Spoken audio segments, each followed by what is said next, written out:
Hey, Mike, I'm enjoying this conversation. Um, you spoke of robustness kind of in an absolute term. It's robust or it's not. Actually, everything has, like, we create this magic term robustness, and it can go from, 1 to 10. And certain animals that are maybe too interconnected with other animals.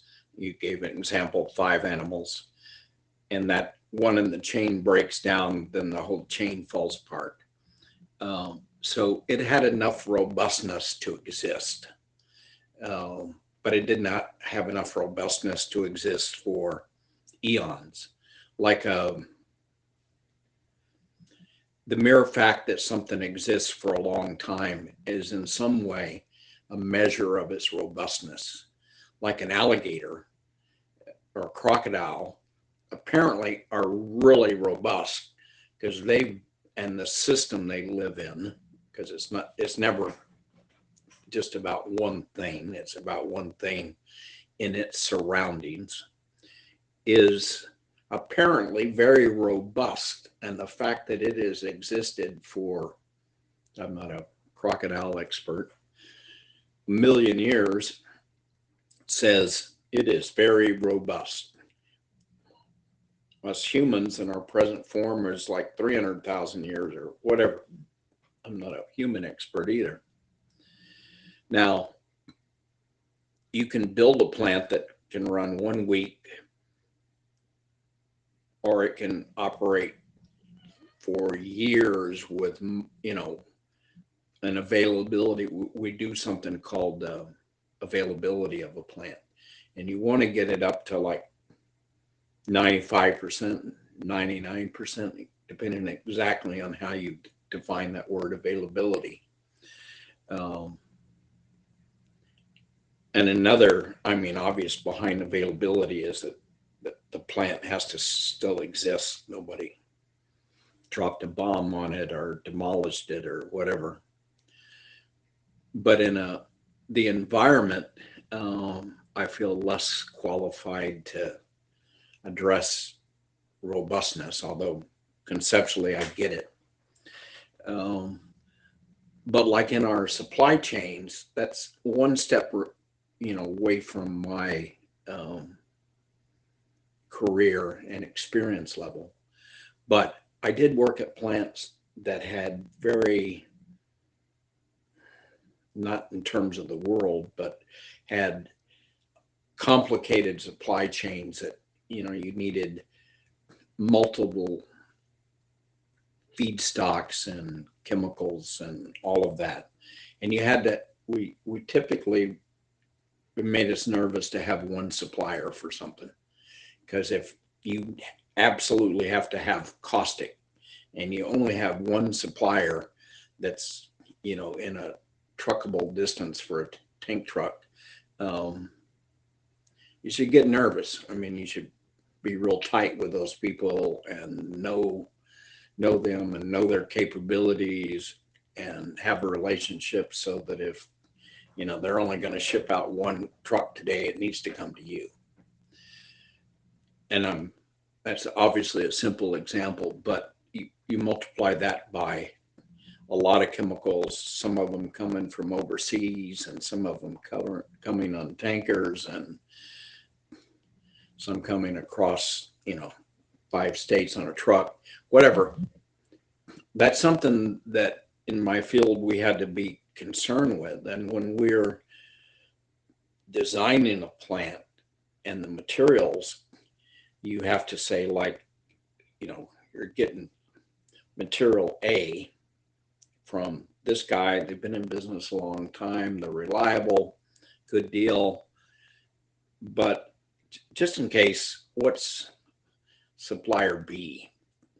That's the kind of exercise you go through when you build a plant and you're trying to get investors. You want to believe that, you know, you got all your bases covered.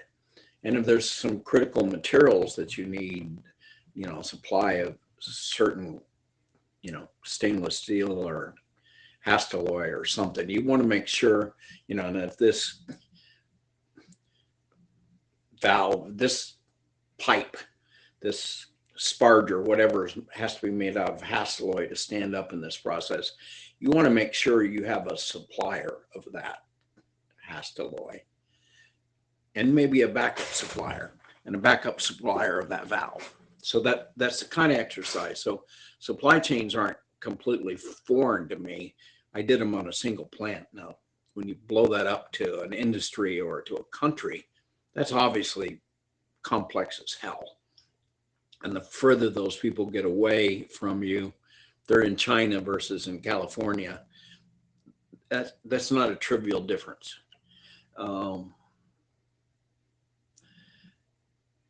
And I've even seen places where, we built a plant for a certain ore, but the ore was not representative of the pit, it's Anaconda. And the process was named the Anaconda process. And it was designed around samples out of a copper mine. I don't remember the mine at the time, but the samples we pulled were not representative of our future ore that was going to be coming out and concentrate out of the mine. It was designed on a corner of the mine that had been depleted out. Well, it built the whole damn plant and it didn't operate. There was not a robustness to deal with a different ore. And it was a, $100 million mistake or something.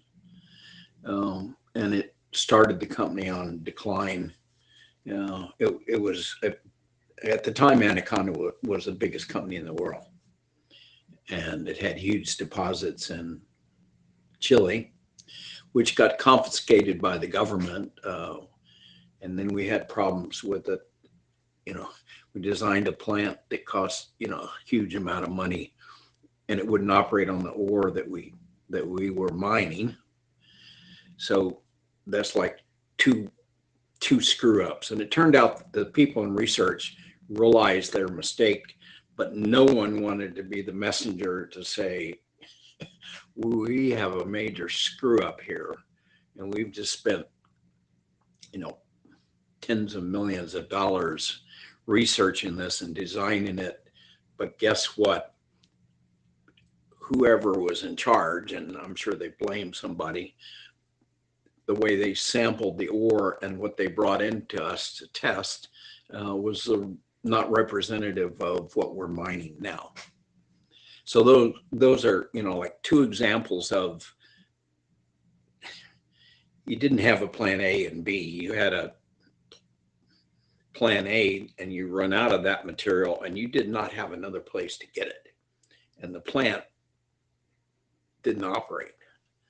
So, that's another example from my, 58 years of being an extractive metallurgist where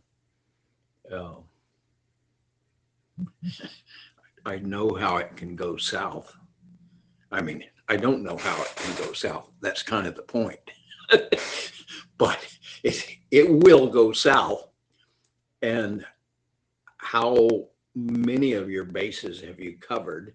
And if you've done a good job, it is more robust and it has more chances of surviving, like a crocodile. Or if you've done a poor job, it's like Amex,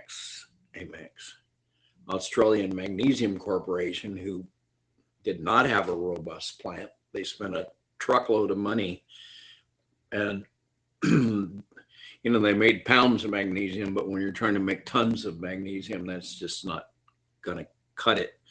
And you fail by your one metric of profitability. But obviously that's both your judge and your problem at the same time. Anyway, I thought one more example of robustness, that it's this spectrum. And dinosaurs lived for 60 million years or something. They were more robust than we've proven to be yet. Anyway, I assume the dodo bird was not robust. Anyway, enjoying this, and I'm hoping I can capture all these tapes. Talk to you later, son. Love you. Bye.